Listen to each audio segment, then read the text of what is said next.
अगहन मांगसिर कृष्ण पक्ष की उत्पन्ना एकादशी की कथा। श्री सूत जी बोले, हे ऋषिवरो, एक दिन बलशाली अर्जुन ने श्री कृष्ण से पूछा, हे सखे, प्राणी संसार में ज्ञान व अज्ञान के वशीभूत होकर नाना प्रकार के पाप किया करता है। आप ऐसा उपाय बताएं जिसके करने से प्राणी के यह सब पाप नष्ट होते रहें। श्री कृष्ण बोले, हे पार्थ, पापी के समस्त पापों को नष्ट करने की क्षमता भगवान श्री हरि का स्मरण करने में है, परंतु प्राणी उनके श्री चरणों में भक्ति पूर्वक चित्त नहीं लगा पाता। अतः प्राणी को चाहिए कि वह भगवान की प्रिय एकादशी का हर माह व्रत करे। एकादशी का व्रत करने से जीव के समस्त पाप नष्ट हो जाते हैं, उसकी मनोकामनाएं पूर्ण होती है और वह स्वर्ग को प्राप्त करता है। अर्जुन ने कहा, हे कृष्ण, आप एकादशी व्रत का वर्णन करें। व्रत की विधि क्या है और इसके करने से क्या फल प्राप्त होते हैं? श्री कृष्ण बोले, हे पार्थ, एकादशी व्रत हेमंत ऋतु के मांगसिर में कृष्ण पक्ष की उत्पन्ना एकादशी से प्रारंभ करनी चाहिए। ये श्रेष्ठ फल देने वाली है। दशमी की संध्या को व्रत का संकल्प करें और एकादशी वाले दिन प्रातः नदी, सरोवर, बावड़ी, कुआं आदि पर सुविधा अनुसार स्नान करने जाएं। स्नान करने से पूर्व शरीर से मिट्टी लगाए। स्नान करने के पश्चात पतित, चोर, पाखंडी, दुराचारी मनुष्यों से वार्ता नहीं करनी चाहिए। स्नान के बाद धूप, दीप, नैवेद्य से श्री हरि की पूजा करनी चाहिए। रात्रि को दीपदान करना चाहिए। रात्रि में निद्रा और मैथुन को त्याग दें और समय को भजन, सत्संग आदि शुभ कार्यों में व्यतीत करें। शुक्ल और कृष्ण पक्ष की दोनों एकादशियों को समान समझना चाहिए। उनमें भेद मानना उचित नहीं है। इस प्रकार नियम अनुसार जो प्राणी एकादशी का व्रत धारण करते हैं, वे अन्य धन प्राप्त करते हैं। उनको महान पुण्य लाभ होता है। अश्वमेध यज्ञ से 100 गुना फल एकादशी व्रत से मिलता है। 10 उत्तम ब्राह्मणों को भोजन कराने से जो पुण्य लाभ होता है, उससे 10 गुना फल एकादशी व्रत से प्राप्त होता है। अन्नदान के बराबर संसार में कोई पुण्य नहीं है।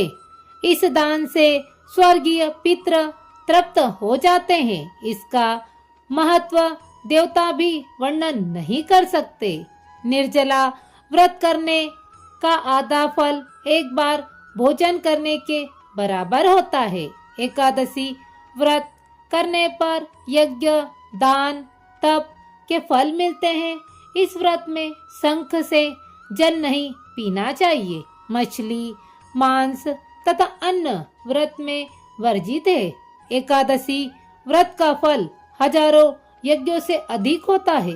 भगवान के मुख से यह श्रवण कर अर्जुन बोले, हे भगवान, आपने एकादशी व्रत को इतना फलदायक बताया है, उसके विषय में शंका है। आप कृपा कर मुझे बताएं कि एकादशी को इतना महत्व कैसे प्राप्त हुआ?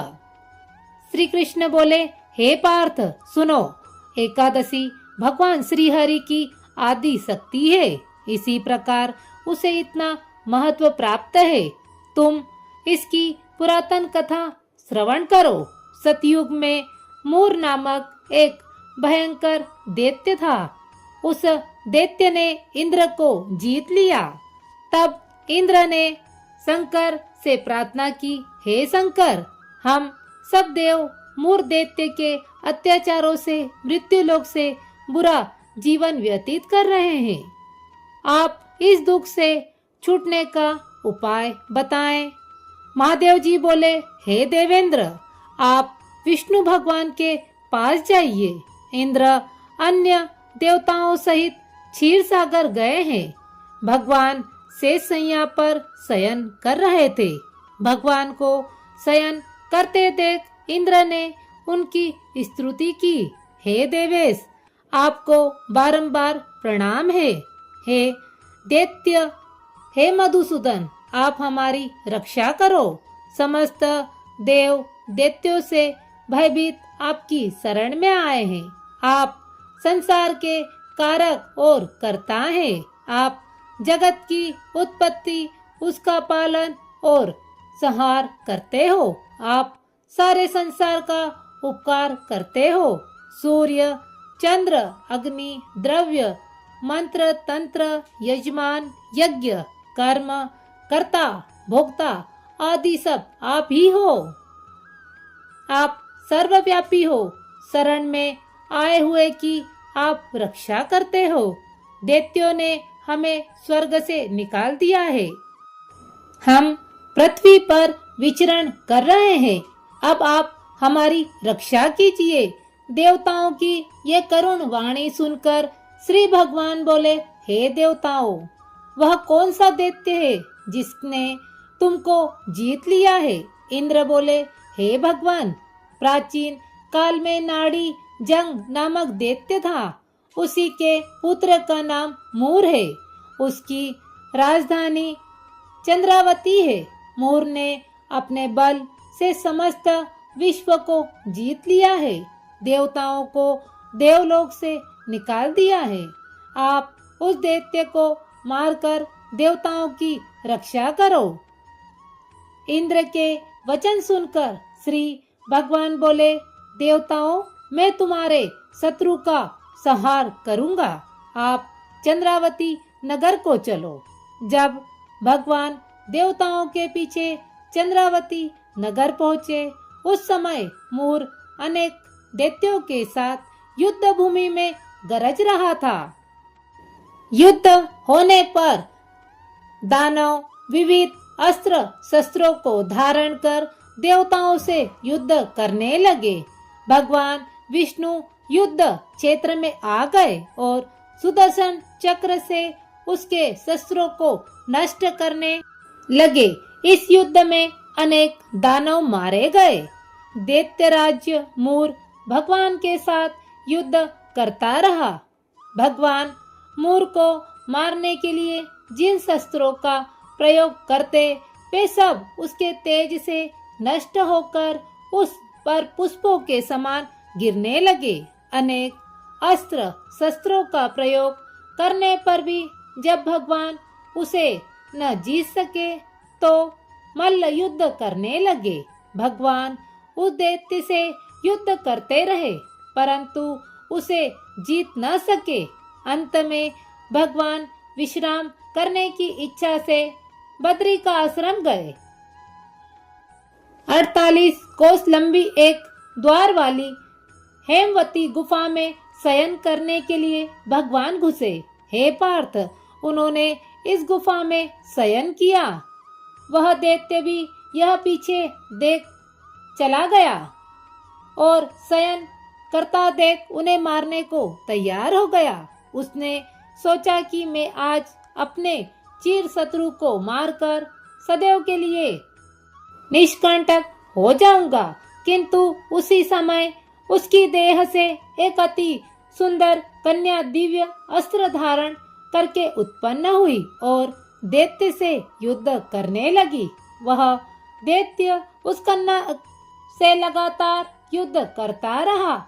समय बीतने पर उस कन्या ने दैत्य के अस्त्रों शस्त्रों के टुकड़े टुकड़े कर दिए और उसका रथ तोड़ दिया। तब वह दैत्य क्रोध करके उससे मल्ल युद्ध करने लगा। उस कन्या ने उसको धक्का मारकर मूर्छित कर दिया। जब दैत्य मूर्छा से जागा तो उसका सिर काट दिया। राक्षस सिर काटते ही पृथ्वी पर गिर मृत्यु को प्राप्त हुआ।